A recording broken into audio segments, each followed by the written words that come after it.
ሰላም ቤተሰብ እንዴት አላችሁ? በባለፈው ክፍለ ትምህርታችን የሃና የኘ ቤቶችን አይተን ነበር የተለያየን ማለት ነው።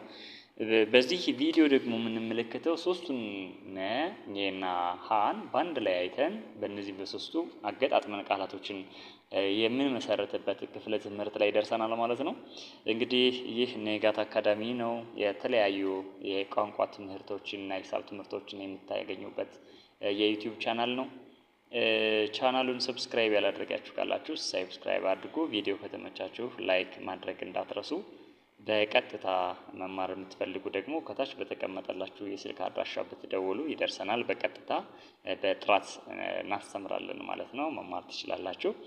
እንግዲህ በባለፈው ያየናቸው ኘና ሃ ለየብቻ አይተናቸው ነበር። አጻጻፋቸው ምን ይመስላል የሚለውን እዚህ ጋር ተመልከቱ። እዚህ ጋር አሁን የነን ማወቅ ብቻ ነው የሚጠበቅብን በመጀመሪያ ማለት ነው። ነን ካወቅን ከዛ በኋላ ከነ ላይ አንዳንድ ነገሮችን ብቻ በመቀጠል ኘንና ሃን መመስረት እንችላለን ማለት ነው። ዝርያቸው ተመሳሳይ ናቸው። ያው ነ ኑ ኒ ና ኔ ን ኖ። አንድ ጊዜ ተመለሱ። ነ ኑ ኒ ና ኔ ን ኖ። እነዚህ ናቸው። ኘ ኙ ኚ ኛ ኘ ኚ ኞ። እቻውን ከነጋብ በቃ ከላይ ብቻ ምንድነው አንድ አግዳሚ መስመር ብቻ ነው ያደረግንባት ነን። ከዛው ተመሳሳይ ናቸው።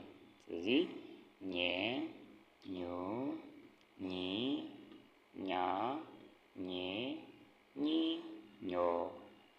እናንተ ማስታወሻችሁ ጋር እየጻፋችሁ ቪዲዮውን ፓውዝ ታደርጉና ማስታወሻችሁ ላይ መጻፍ ግዴታ ነው። አሁን እንዲሁ ስናየውና ስንጽፈው ይለያያል። ስለዚህ መጻፍም መልመድ አለባችሁ ማለት ነው። ማንበብ ብቻ ሳይሆን መጻፍም ተመሳሳይ። ስለዚህ ነ ኑ ኒ ና ኔ ን ኖ። ኘ ኙ ኚ ኛ ኘ ኚ ኞ። እቺ ደግሞ ሃ ነው የምትባል ተመልከቷት። እቺን ሃ ሁ ሂ ሃ ሄ ህ ሆ። እንመለስ። ሃ ሁ ሂ ሃ ሄ ህ ሆ። ስለዚህ የመጀመሪያው ግዕዝ ቤቶቹ ነ ኘ ሃ፣ ኑ ኙ ሁ፣ ኒ ሂ ኚ ሂ፣ ና ኛ ሃ፣ ኔ ኘ ሄ፣ ን ኚ ህ፣ ኖ ኞ ሆ ብለን ማየት እንችላለን ማለት ነው። ቪዲዮውን ፓውዝ አድርጋችሁ እናንተም በደንብ ቅርጻቸውን እንድትለዩዋቸው ፈልጋለሁ። አሁን ደግሞ እስኪ ቃላትን እንመሰርትባቸው። ቃላትን እንመሰርት እስኪ እዚህ ጋር እስኪ እንመልሳቸውና እስኪ አሁን ምን ብለን እስኪ መመሰረት እንችላለን? እዚህ ጋር ናን መውሰድ እንችላለን፣ ኘን። ስለዚህ ናኘ። እዚህ ጋር ና፣ እዚህ ጋር ነው ያለች ናኒ ማለት ይችላል ማለት ነው። እስኪ እየጻፍን ቢሆን ይመረጣልና ልጻፍላችሁ እስኪ እዚህ ጋር ኮምፒውተር ላይ ስለሆነ እዚህ ጋር ቃላቶችን ለመመሰረት በእርግጥ የጻፍኳቸው አሉ። ያው እዚህ ጋር ተኛ ማለት እችላለሁ፣ እኛ፣ ሄር፣ ቅኝት፣ ምኞት፣ ንብ፣ እረኛ፣ ቃኝ፣ ህብር፣ ኃይል፣ ሰኞ፣ ኖህ የሚሉ የተመሰረቱ ቃላቶች አሉ። እስኪ ግን እኛ መለስ እናድርገውና ይሄን ትንሽ ሳይዙ ልጨምርበትና ምን እናደርጋለን? የራሳችን እስኪ እንመሰርት። ተመልከቱ። እዚህ ጋር አሁን ማን አለች? ና አለች አይደል? ስለዚህ ና ኘ። አንድ ቃል መናኘት መስጠት እንደማለት ነው። ሌላ እሺ፣ ሌላ ደግሞ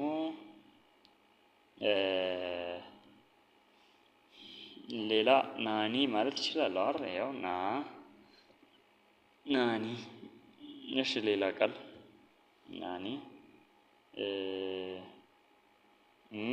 እስኪችን ለመጠቀም ለምሳሌ ከሌሎች ላምጣሽ። አሁን ካጣሁ ቅኝት ማለት እችላለሁ፣ ቅኝት ማለት እችላለሁ።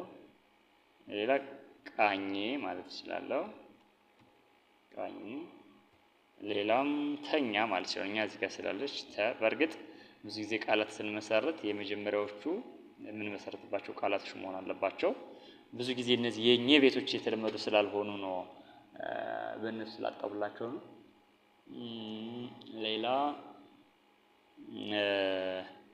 ሌላ በኘ ተገኘ ማለት ይቻላል። ተገኘ ማለት እንችላለን ማለት ነው። ስለዚህ በእነዚህ በሶስቱ ቤቶች በዚህ መልኩ ቃላትን መመስረት እንችላለን ማለት ነው። እንግዲህ በቀጥታ መማር የምትፈልጉ ከታች በተቀመጠው የስልክ አድራሻ ደውሉልኝ ወይም ደግሞ በ0935 35 70 80 18 ብትደውሉ ይደርሰኛል ማለት ነው። ወይም ደግሞ የሌላ የስልክ አማራጭ ከፈለጋችሁ ሌላ ስልክ አስቀምጥላችኋለሁ ማለት ነው። በ0960 07 16 48 ብትደውሉ ይደርሰኛል ማለት ነው። ስለዚህ በቀጥታ መማር የምትፈልጉ በጥራት እናስተምራለን። በቀጣይ በሌላ የአማርኛ ፊደል እስከምንገናኝ